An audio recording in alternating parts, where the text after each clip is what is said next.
El Greco, alma y luz universales. Patrocinado por Endesa.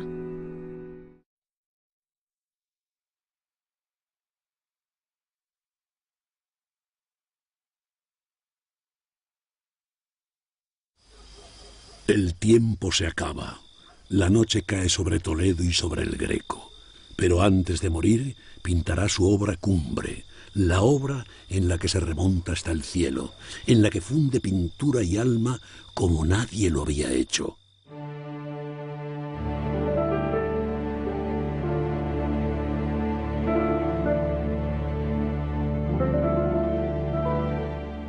Cercano ya a la muerte, los tormentos y los éxtasis que se han sucedido durante toda la vida del Greco se dan la mano para hacerle alumbrar sus obras más sublimes. Atrás queda un largo camino. La estética del canon clásico ya no existe. Ahora vemos al Greco desnudo, sin otra verdad que la de su pintura.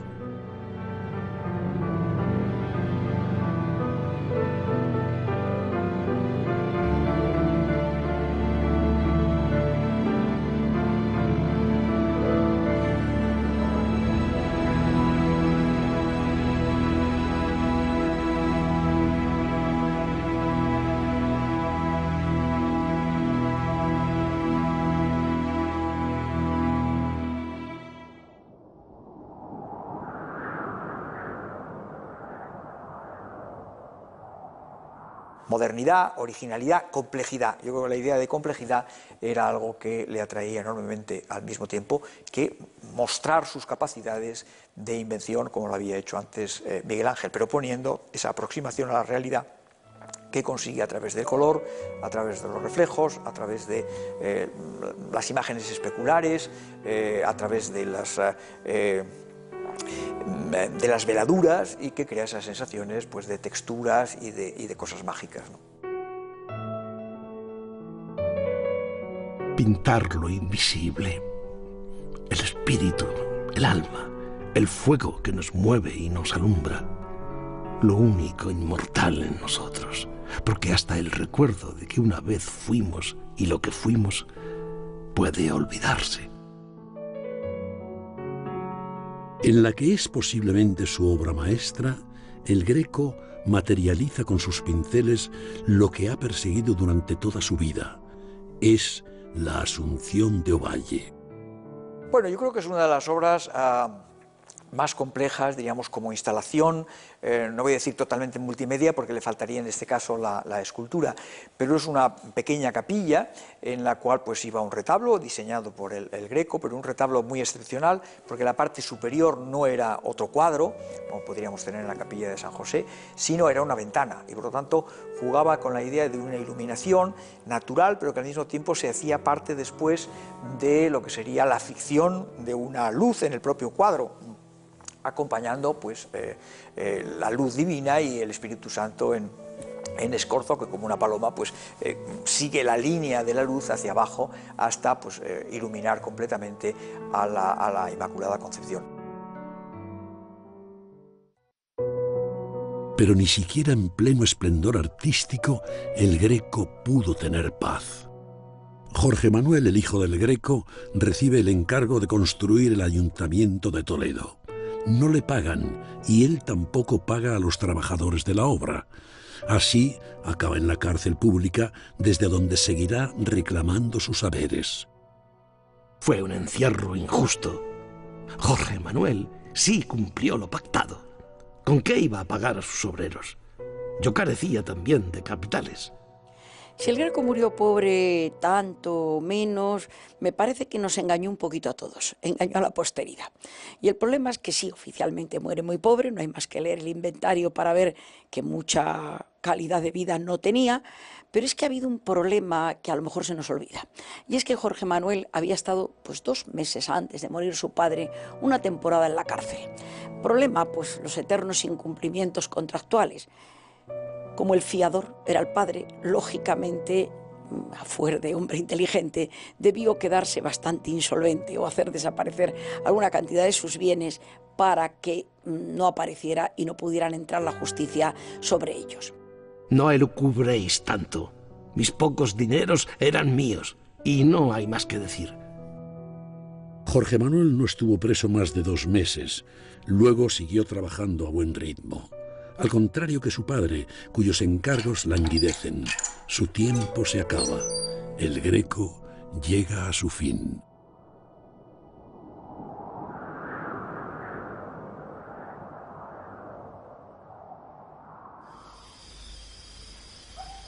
El Greco inmortal ha muerto. Tenía 73 años. Vivió y logró ser quien quiso ser. No se dejó llevar por el juicio de otros. Mantuvo siempre su independencia artística y nos legó una obra única. Murió, pero sigue vivo. La partida de defunción del Greco, que está aquí en la parroquia de Santo Tomé, pues era feligrer de la parroquia, dice textualmente: el 7 de abril de 1614 falleció Dominico Greco. No hizo testamento, recibió los sacramentos, enterróse en Santo Domingo el Antiguo, dio velas para que alumbrasen los que acompañaban. Desde que el Greco pisó Toledo, desde que comenzó a pintar el retablo de Santo Domingo el Antiguo, supo que quería tener en la cripta de ese convento su último reposo. El Greco lo compra la sepultura unos años antes de morir, debe estar ya en mal estado de salud.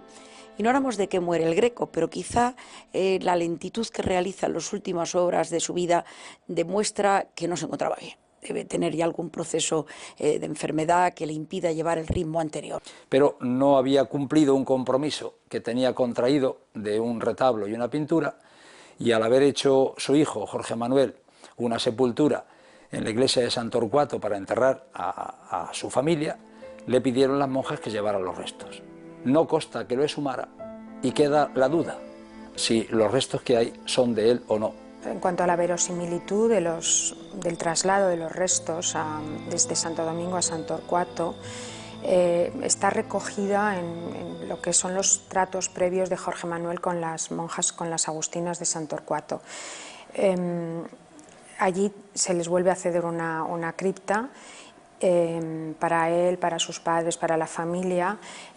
Jorge Manuel sí entrega, en esta ocasión parece que hace entrega de todo lo que era el ornato de ese espacio, y parece que es definitivo. En realidad, la polémica y el pleito con las monjas en cuanto a la tumba fue más por problemas derivados de la relación de Jorge Manuel con las religiosas, 2 o 3 años después de morirse el Greco. Ya ahí en eso del problema de la tumba del Greco ha habido muchísimos criterios diversos. Se pensó que la tumba no estaba allí, que se la había llevado su hijo Jorge Manuel. Pero yo, por ejemplo, creo que en el archivo de Santo Domingo el Antiguo no existe un documento en el que se diga claramente que se llevaron los restos del Greco. El Greco fue enterrado bajo el cuadro de la adoración de los pastores que él había pintado y que es una de sus mejores obras. Un año después muere su nuera, Alfonsa de los Morales, y es enterrada junto a él, pero pronto comienzan las disputas de las monjas con Jorge Manuel. La intermediación del amigo de los Teotocópulo, de Jorge Manuel y de Doménicos, la intermediación de Luis de Castilla, el que les garantiza esa cesión para siempre jamás para él y su familia. Ese para siempre jamás daba, por tanto, licencia a enterrar a la primera mujer de Jorge Manuel, muerta en 1617. Pero ese para siempre jamás se convirtió en papel mojado, porque nada más llegar a ser nombrada Sor Ana María Sotelo, la madre Sotelo, madre superiora o abadesa, pues revoca ese acuerdo y empiezan los problemas para los Teotocópulo, pidiendo que saque a su padre y al resto de la familia. El cabildo de la catedral da permiso a Jorge Manuel para que le concedan en San Torcuato otra bóveda en la que depositar los cuerpos. No consta en documentos que fuera hecho el traslado, pero dio lugar a las dudas sobre dónde reposa el Greco. No tengo ninguna duda de que fueron sacados esos restos. Estoy convencida de que tal era el encono, es decir, la gravedad que adquiere la acusación y la urgencia, la premura de la abadesa a Jorge Manuel, que no veo la manera en que Jorge Manuel pudo escapar de ese mandato. Quienes defienden la continuidad de la presencia de los restos de Santo Domingo el Antiguo hablan de la inexistencia del documento, que por fuerza tendría que haber un documento permitiendo ese levantamiento de esos restos. Pero no siempre era así. Por otra parte, el que no haya aparecido el documento no significa que no exista. Al acometerse unas obras en Santo Domingo, aparecieron restos que podrían corresponder al Greco y a Alfonsa de los Morales, pero las dudas persisten. Muy probable que fueran sacados del convento de Santo Domingo y que ahora mismo estén perdidos o simplemente ya no quede nada, como lo de polvo, ceniza, nada, pues eso es un poco lo que queda del Greco, no son sus huesos, que es relativamente poco importante lo que queda de su obra. En cuanto a Jorge Manuel, 4 años después de morir su mujer, Alfonsa de los Morales, se casa con una viuda llamada Gregoria de Guzmán. Más tarde, a la muerte también de esta, toma por esposa a la joven Isabel de Villegas. La familia de Jorge Manuel eran 3 matrimonios, hubo hijos de los 3 matrimonios.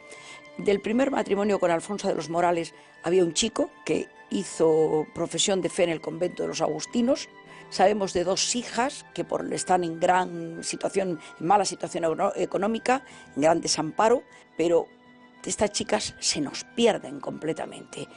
Hay una bisnieta de la cual se habla y se dice que era bisnieta del pintor Domenico Tocopuli, prácticamente sin documentación. De esta última familiar, llamada Mariquita de Villegas, apenas sabemos nada. A partir de ella se pierde por completo el rastro de los descendientes del Greco.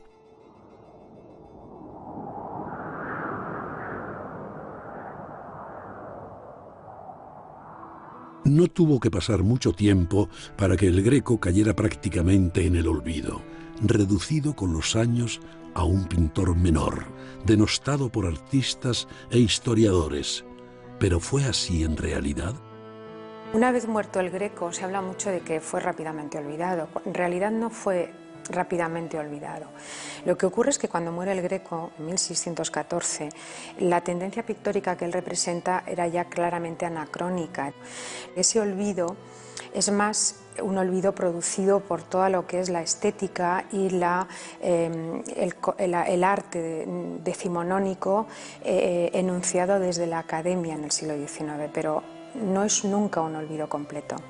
Sea como fuere, el arte del Greco planteaba grandes dudas.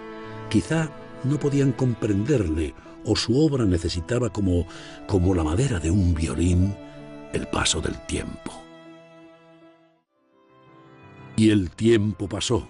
En la segunda mitad del siglo XIX, un grupo de pintores impresionistas comenzaron a interesarse por la obra del Greco. Lo redescubrieron, elevándolo a precursor del nuevo canon estético del arte moderno. El Greco fue un adelantado a su tiempo y en parte por eso ese olvido nunca es total, ¿no? Y sobre todo quienes están mirando al Greco y le sacan un poco sí, de esa crítica que no sabe verlo, es las vanguardias, es desde el mundo alemán, especialmente la vanguardia del expresionismo alemán, porque el Greco lo que hace es volcar en su pintura, sobre todo a partir de 1600, el alma, la furia, ¿no? Como decían los italianos en todo el discurso que tiene el manierismo. Entonces él, de una manera absolutamente subjetiva, vuelca sobre los lienzos, tanto en la temática religiosa, en el paisaje especialmente, incluso en los retratos, vuelca una subjetividad emocional, muy pasional, muy expresivista. Y lógicamente ahí los integrantes del expresionismo alemán y del expresionismo vienés ven un líder, ¿no? Ven una línea a seguir. La primera institución cultural española, que es el Museo del Prado, va a tener un protagonismo muy claro en ese redescubrimiento, aunque sea un poco forzada por algunos de los pintores, tanto nacionales como extranjeros, que vienen a las salas del museo a copiar algunas de las pinturas importantes de nuestras colecciones. Hay una cita muy clásica de Manet que dice: fui al Museo del Prado buscando a Velázquez y me encontré al Greco, ¿no? Y para mí es un genio, más que un genio, un gran artista que supo, como los grandes, basarse en una pintura tan reconocida para el mundo como puede ser la de Tiziano o la de Tintoretto, y partiendo, dar el salto hacia adelante en el tiempo. Hasta 1920 ni siquiera era considerado un pintor dentro de la pintura española. No sé si le podemos meter todavía a día de hoy en la pintura española, porque es un pintor que se sale un poco de todos los cánones que podemos establecer como escuelas clásicas, ¿no? Afortunadamente. Entonces tenía el Museo del Prado, contaba con una serie de retratos muy elocuentes, muy atractivos, que aparecían colgados sobre todo o por las escaleras o por alguna sala, conviviendo con otros retratos italianos. Eran retratos que procedían de las colecciones reales, e incluso una obra tan importante como la Trinidad estaba en una de las escaleras del museo. Pero gracias a importantes exposiciones de Viena, París o Colonia, todo cambió con rapidez. El mismo arte había cambiado, rescatando al Greco del olvido. Yo sí fue conocido y se mantuvo, diríamos, con una fama o con una identificación de su autoría siempre. Bueno, después yo creo que, como hacemos todos, pues cuando intentamos señalar que hemos descubierto algo nuevo, pues decimos, no se le había prestado suficiente atención. Bueno, pues es una parte de la estrategia, diríamos, de autovenderse, ¿no? Por parte de los historiadores, fueran en 1900 o fueran en el 2014, como puedo estar haciendo yo ahora.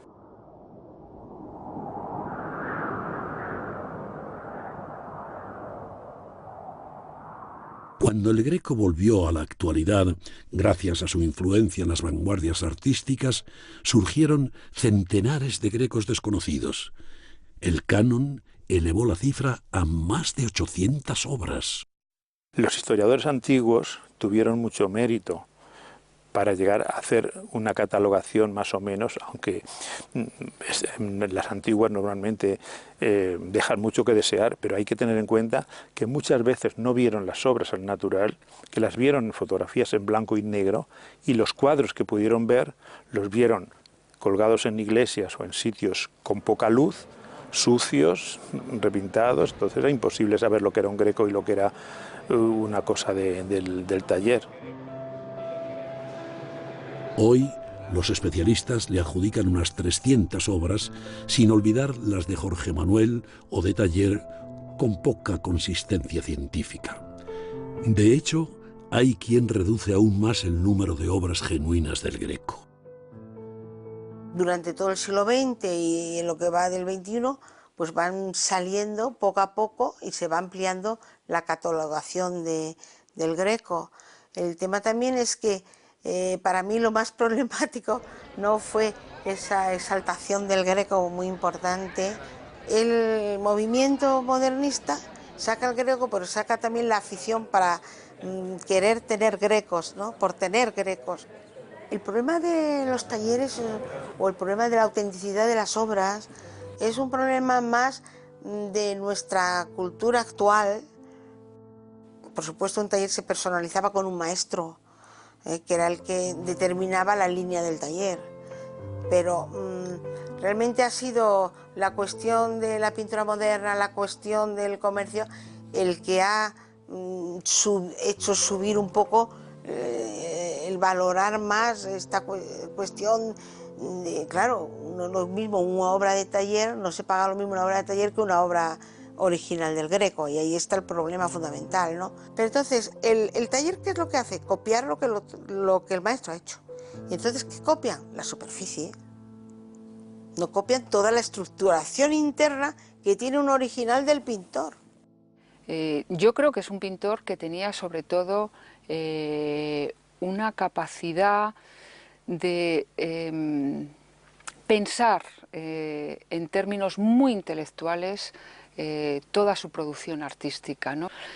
Pero ciertamente está pensando, por ejemplo, cómo dar visibilidad a lo invisible, por ejemplo, ¿no? El pintor Sepultado durante 3 siglos bajo la tierra de la incomprensión, es hoy objeto de deseo de museos y coleccionistas. No he hecho una cuenta de los grecos que pueden ser originales, pero hay muchos. Puede haber 200, 300, o sea, no es una cuestión de poca obra. Él pinta muchísimo porque tiene que vivir de eso. O sea, no tiene al rey ni a ningún otro que le mantenga en la vida. O sea, él tiene que vivir de su taller de trabajo. Con lo cual, la cantidad de grecos es importante, mucho más importante que otros pintores, ¿no?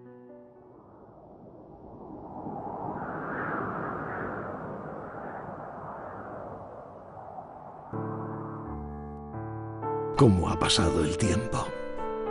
Desde la eternidad he vuelto la vista atrás, sereno, fuera de los acontecimientos y pesadumbres mundanas, para reflexionar sobre lo que fue mi vida, mi caminar de tantas leguas y el legado que dejé al mundo. La muerte del Greco pareció marcar el fin, pero muy al contrario fue solo el principio. Sí, el Greco murió hace 400 años. Sin embargo, su fama y su gloria han crecido hasta derramarse por toda la tierra. Mis manos han ido fundiéndose con el polvo de mi tumba, mas no mi alma. Quise ser y soy hijo de España y de esa Toledo mágica que tanto amé. Nadie podrá nunca separar al Greco de Toledo, ni a Toledo del Greco.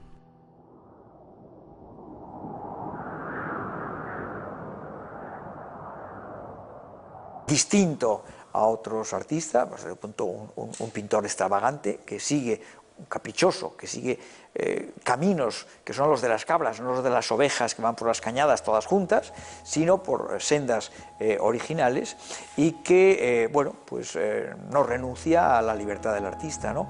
Y él exige esa libertad, pues señalando que los pintores debieran tener la misma libertad que los poetas y los locos, ¿no? Como dos ejemplos, bueno, pues de los que se le permitía cualquier cosa. Decidió ser extravagante, decidió ser un pintor muy distinto. Y esto es muy original por parte del Greco, la voluntad de crear una marca propia, un estilo propio de ser original. Y ese es el Greco que sin duda ninguna todos reconocemos como más greco, ¿no? Aquel en el que tiene una voluntad inquebrantable por ser original. Entonces eso hace de él un artista de referencia hoy, porque los artistas hoy toman caminos muy distintos, tratan siempre de liberarse de la tutela del padre de las generaciones anteriores y son también muy conceptuales, muy reflexivos.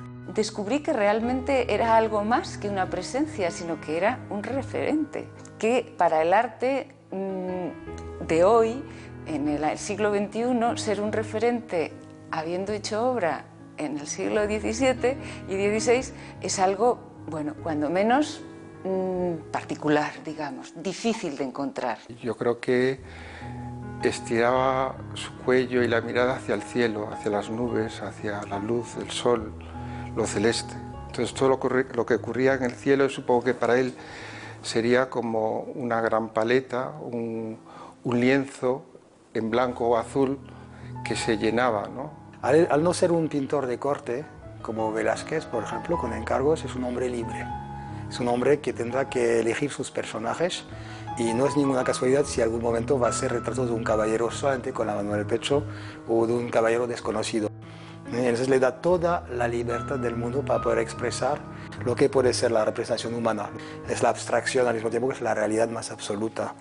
Y en eso es un artista muy generoso, brillante y que va a seguir dando lecciones, códigos para muchos creadores. Podríamos ir revisando y nos encontraríamos al Greco en la obra de artistas que no tienen nada entre sí. Sigue teniendo todavía hoy el magnetismo que tiene porque no terminamos de captar su secreto. Yo creo que todo iba hacia el cielo, ¿no? Como hacia el aire, hacia arriba.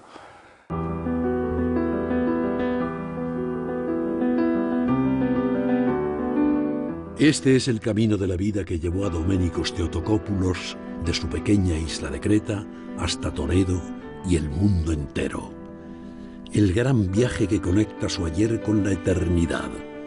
Al fin, sus pinceles lograron apresar la luz del alma, la luz del ser humano. Por siempre, el Greco.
El Greco, alma y luz universales.